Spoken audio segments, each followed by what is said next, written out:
For Gqisha, there's a myriad of big political questions that we ask, socio-political questions, questions about land, questions about restitution, questions about, who is on the right or wrong side of the moral debate when you talk about state capture, when you talk about historic dispossession, when you talk about systematic exclusion.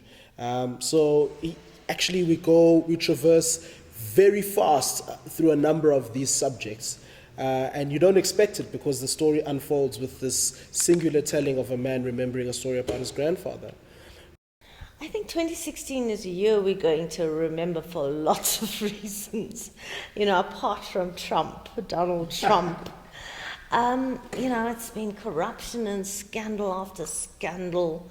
Our rand has fluctuated. We've had the fees must fall movement. There's a great sense, floods, people dying in Alex from being washed away.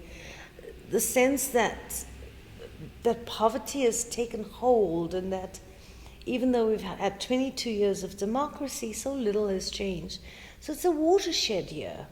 And with the politics and DA winning all these metropolis, ANC feeling the heat, it's been a year that we're all going to talk about for a long time.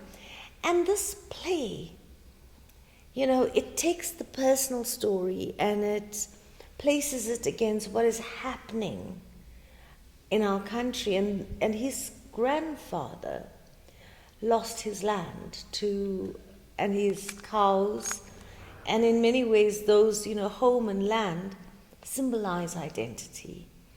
And it led to such reduced circumstances for the family and the repercussions for his dad and the repercussions for him, So it's a cycle that started with being dispossessed of land.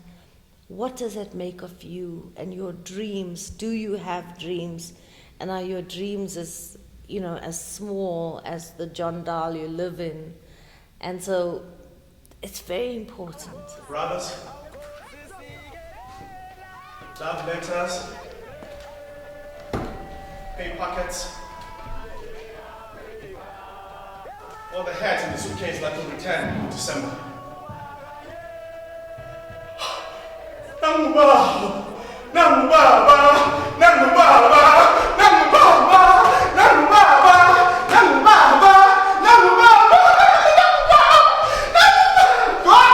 We are the landless nation as black people in this country, and it's not right. It's a problem, and it was never addressed in '94, and we all need to try by any means possible to say it must be addressed.